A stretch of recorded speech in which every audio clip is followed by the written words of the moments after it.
Hello guys, welcome to my YouTube channel learn and grow by Sonisha.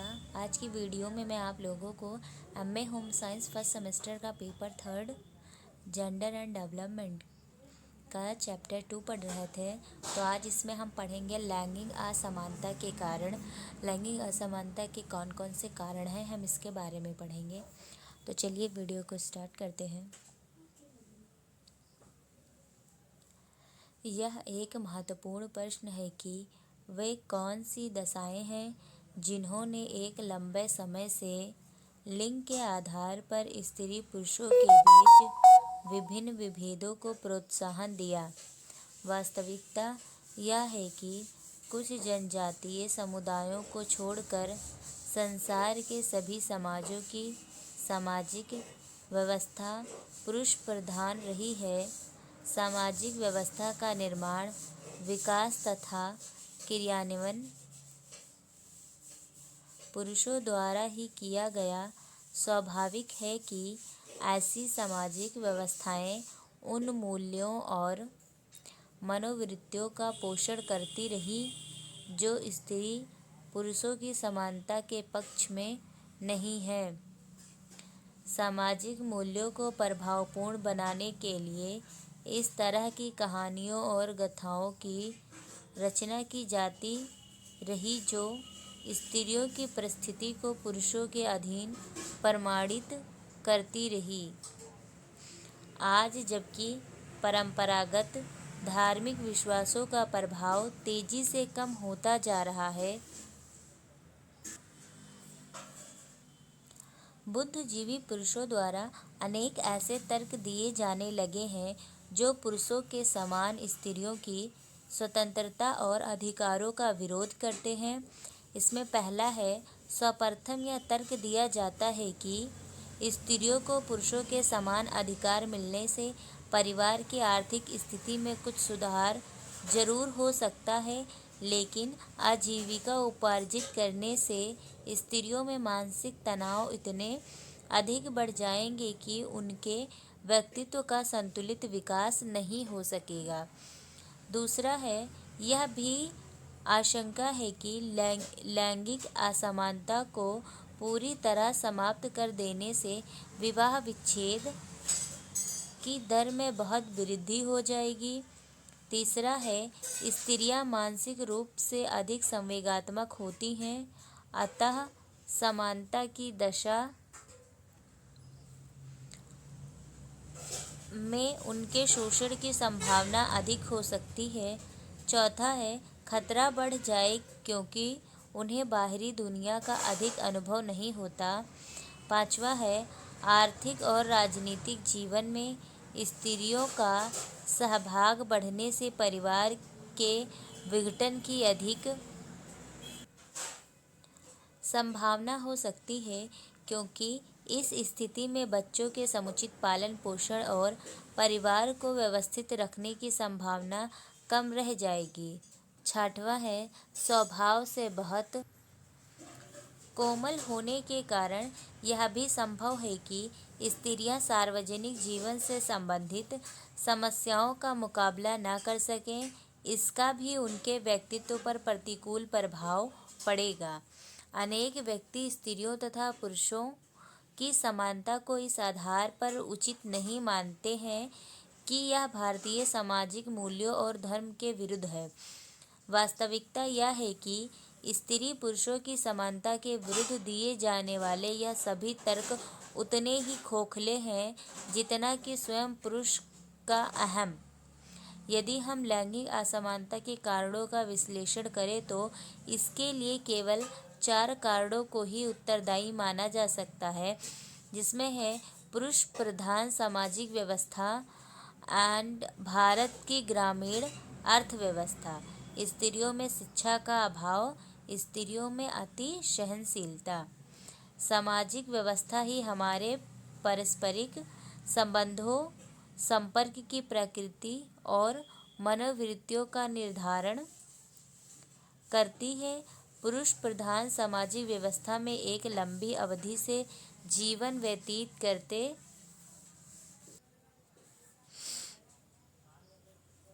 रहने के कारण स्त्रियां स्वयं भी अपने आप को पुरुषों के अधीन मानने लगी हैं।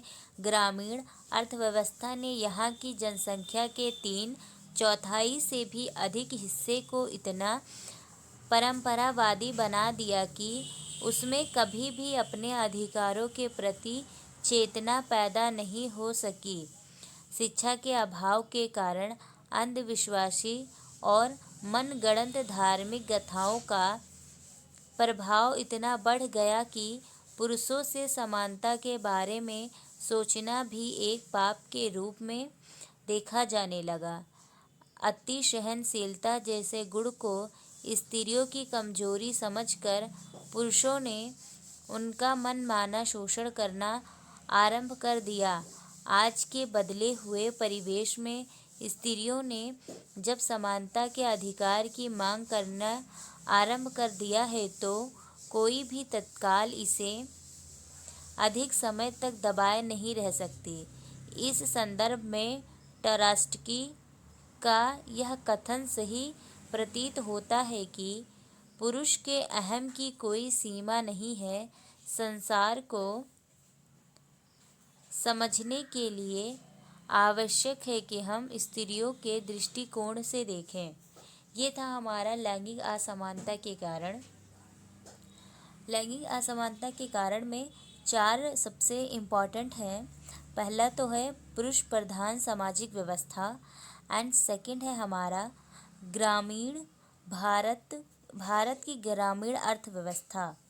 पहला हमारा पुरुष प्रधान सामाजिक व्यवस्था एंड दूसरा है भारत की ग्रामीण व्यवस्था ही हमारे पारस्परिक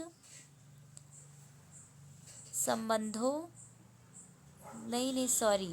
पहला है हमारा पुरुष प्रधान सामाजिक व्यवस्था और दूसरा है हमारा भारत की ग्रामीण अर्थव्यवस्था और तीसरा है स्त्रियों में शिक्षा का अभाव, मतलब स्त्रियों में जो महिलाओं में शिक्षा की कमी तथा स्त्रियों में अति सहनशीलता। ये हमारे 4 इम्पॉर्टेंट हैं कारण में, और बाकी जो है उनमें उतनी सच्चाई नहीं है। ये 4 हमारे इम्पॉर्टेंट हैं। अब हम आगे पढ़ेंगे। अगला टॉपिक है हमारा परिवारों में लैंगिक भेदभाव। लैंगिक भेदभाव की शुरुआत परिवार से ही समाजीकरण के क्रम में प्रारंभ होती है। परिवार मानव की सबसे बड़ी उपलब्धियों में से एक है। यह समाज की आधारशिला है। समाज में जितने की छोटे बड़े संगठन हैं उनमें परिवार का महत्व सबसे अधिक है। यह मानव की मौलिक आवश्यकताओं की पूर्ति से संबंधित है। व्यक्ति जन्म से जैविकीय प्राणी होता है और जन्म से ही लिंगों के बीच कुछ विशेष भिन्नताओं को स्थापित और पुष्ट करती है। बचपन से ही लड़कों व लड़कियों के लिंग भेद के अनुरूप व्यवहार करना, कपड़ा पहनना एवं खेलने के ढंग आदि सिखाया जाता है। यह प्रशिक्षण निरंतर चलता रहता है। फिर जरूरत पड़ने पर लिंग अनुरूप सांचे में ढालने के लिए बाध्य किया जाता है तथा यदा कदा सजा भी दी जाती है। बालक व बालिकाओं के खेल व खिलौने इस तरह से भिन्न होते हैं कि समाज द्वारा परिभाषित नर नारी की धारणा के अनुरूप ही उनका विकास हो सके। सौंदर्य के प्रति अभिरुचि की आधारशिला भी बाल्यकाल से ही लड़की के मन में अंकित कर दी जाती है।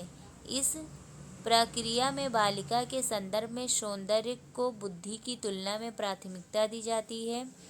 कहने का अर्थ यह है कि समाज में लड़की के बौद्धिक क्षमताओं को प्राथमिकता दी जाती है, वहीं लड़कियों के बौद्धिक क्षमताओं को दोयम दर्जे का समझा जाता है।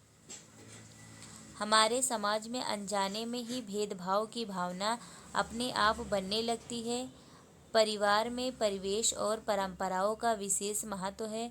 परिवार से ही जाने अनजाने में भेदभाव के बीज पनपने लगते हैं। बचपन से हम अपने परिवार की परवरिश और परंपराओं को देखकर ही अपनी सोच और कार्यशैली बनाते हैं। इसीलिए परिवार के भीतर परंपरा और शिक्षा के साथ समानता की परवरिश होनी चाहिए। वास्तव में आज भी कई परिवारों में लड़कियों तथा लड़कियों के साथ असमानता अधिक देखने को मिलती है। घर में एक बेटा व बेटी है तो उसमें भी असमानता की परवरिश नहीं होती है। माता पिता बेटे के लिए अलग तरह की वस्तुएं और बेटी के लिए अलग वस्तुएं लाकर देते हैं। असमानता परिवार से ही पैदा होती है और धीरे धीरे सामाजिक परंपरा बनती जाती है। यदि पारिवारिक वातावरण में बालक बालिकाओं के मध्य भेदभावपूर्ण व्यवहार किया जा रहा है तो बालक भी ऐसा करना ही सीखता है। ये था हमारा परिवार में लैंगिक भेदभाव। अब हम अपना अगला टॉपिक पढ़ेंगे। अब हम पढ़ेंगे परिवार में लैंगिक भेदभाव के कारण। परिवार में लैंगिक भेदभाव के कौन कौन से कारण हैं, हम इसके बारे में पढ़ेंगे। तो परिवार में लैंगिक भेदभाव के प्रमुख कारण हैं, जिसमें पहला है बाल विवाह, चाइल्ड मैरिज। बाल विवाह अवरोध अधिनियम 1929 पारित होने के पश्चात भी भारत में सामाजिक सांस्कृतिक रूप से आज भी बाल विवाह की प्राथमिकता दी जाती है। परिणाम स्वरूप लड़कियों का विवाह परिपक्व अवस्था से पूर्व ही हो जाता है, जिससे एक और उनका विकास अवरुद्ध हो जाता है तो वहीं दूसरी और कम उम्र में ही मातृत्व धारण करने व जल्दी जल्दी बच्चा पैदा करने के कारण उनका स्वास्थ्य क्षीण हो जाता है। स्वाभाविक अस्कतता, क्षय और गर्भाशय की बीमारियां उनका सत्यानाश कर देती हैं। अगला है हमारा लड़कियों की अपेक्षाकृत उपेक्षा। इसमें हम पढ़ेंगे भारत में स्त्रियों की अपेक्षा पुरुषों को अधिक महत्व दिया जाता है। सामाजिक सांस्कृतिक मान्यताओं के कारण देश में पुत्र रत्न प्राप्ति का सर्वाधिक महत्व है। अभी स्त्रियां आर्थिक रूप से पूर्ण स्वतंत्र नहीं हो पाई हैं, अतः स्त्री पिता और भाइयों पर आश्रित हैं तथा विवाह के पश्चात वह पति एवं पुत्रों पर आश्रित हो जाती हैं। ये आश्रितता उसे उपेक्षित व्यवहार सहने को मजबूर कर देती है। अगला है हमारा पौष्टिक भोजन तथा प्रसव संबंधी सुविधाओं का अभाव। भारत में स्त्रियों के लिए पौष्टिक भोजन तो दुर्लभ है ही, प्रसव संबंधी सुविधाओं का भी नितांत अभाव है। विशेषकर ग्रामीण इलाकों में तो इसकी और भी कमी है। चिकित्सीय सुविधाओं के अभाव के कारण स्त्रियों की असामयिक तथा दुखद मृत्यु हो जाती है। यही कारण है कि भारत में 15 वर्ष से 30 वर्ष तक की आयु में ही स्त्रियों की अधिक मृत्यु होती है। अगला है हमारा कन्याओं की भ्रूण हत्या। भारत में अत्यंत ही प्राचीन काल से ही शिशु कन्या हत्या का प्रचलन रहा है। इस प्रचलन के कारण कन्याओं की जन्म के साथ ही हत्या कर दी जाती थी। इस कारण भी भारत में पुरुषों की तुलना में स्त्रियों की संख्या कम है। 1921 ईस्वी की जनगणना के प्रतिवेदन में इस तथ्य को स्वीकार करते हुए लिखा गया था कि लड़कों और लड़कियों का असमान अनुपात कभी कभी इस बात का द्योतक माना गया है कि भारत में अभी भी कन्या हत्या पूर्णतया बंद नहीं हो पाई है। यही प्रथा केवल नीची जातियों में ही नहीं अपितु जाट, खत्री, गुर्जर, राजपूत जैसी सम्मानित और प्रसिद्ध जातियों में भी कुछ हद तक प्रचलित है। अगला है पुरुष शिशु का अधिक जन्म। भारतीय जनगणना के आंकड़ों से स्पष्ट है कि भारत में स्त्रियों की तुलना में शिशु का जन्म अधिक होता है और इस अधिकता के कारण लिंग विषमता की समस्या उत्पन्न हो जाती है। भारत में 15 वर्ष से 30 वर्ष की आयु में स्त्रियों की मृत्यु अधिक होती है। इसका कारण यह है कि यह प्रसव काल की अवधि होती है जहां एक और पुरुष शिशुओं का अधिक जन्म होता है, वहीं दूसरी ओर स्त्रियों की मृत्यु भी अधिक होती है। इसका स्वाभाविक परिणाम यह होता है कि पुरुषों की अपेक्षा स्त्रियों की संख्या कम हो जाती है।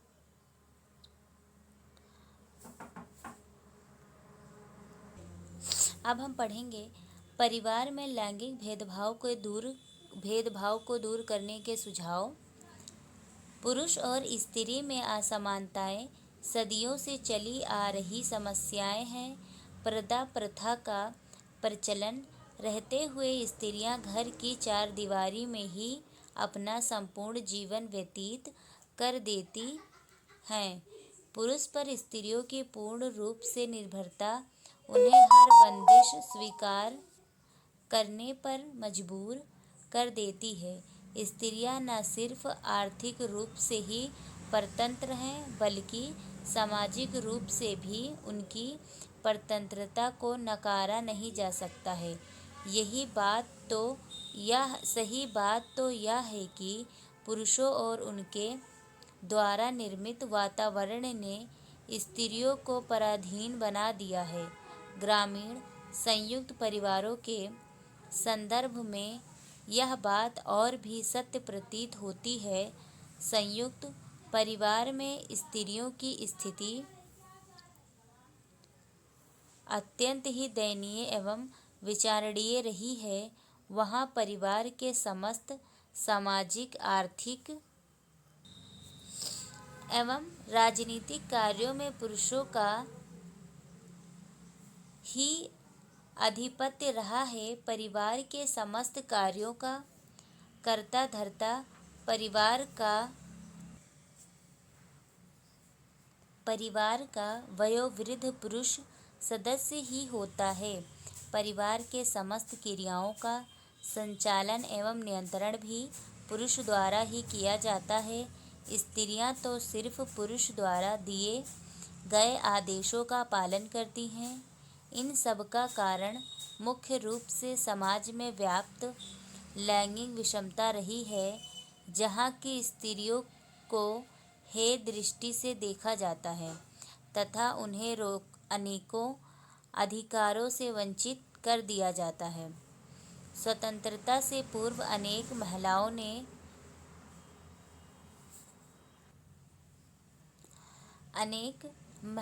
ने गांधी जी के साथ कार्य किया। आज स्त्रियों के लिए पुरुषों के समान परिस्थिति और समाज के सब सदस्यों के समान सम्मानित जीवन प्राप्त करने के लिए महिला संगठनों, महिला सामाजिक कार्यकर्ताओं और राजनीतिज्ञों ने दहेज, शोषण, बलात्कार आदि समस्याओं पर विचार किया है तथा इनको दूर करने का प्रयास किया है। महिला संगठनों ने विशेषकर शहरी क्षेत्रों में यौन विषमता को दूर करने की मांग की है। इसमें हम पढ़ेंगे परिवार में लैंगिक भेदभाव को दूर करने के सुझाव। तो इसमें हम पढ़ेंगे समाज सुधार आंदोलन। लैंगिक विषमता को दूर करने हेतु सर्वप्रथम राजा राममोहन राय ने प्रयास किया। इन्होंने स्त्रियों की दशा सुधारने के लिए 1828 ईस्वी में ब्राह्मण समाज की स्थापना की एवं इस समाज ने सर्वप्रथम सती प्रथा के विरुद्ध आंदोलन किया, जिसके परिणाम स्वरूप अंग्रेज सरकार ने सन 1829 ईस्वी में सती प्रथा निषेध अधिनियम पारित करना पड़ा।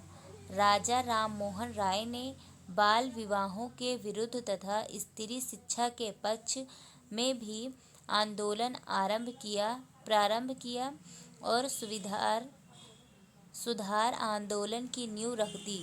उन्होंने जनता को यह समझने का प्रयत्न किया कि विधवा पुनर्विवाह शास्त्रों द्वारा अनुमोदित है तथा स्मृति में भी दबावपूर्ण वैधव्य की अनुमति नहीं है।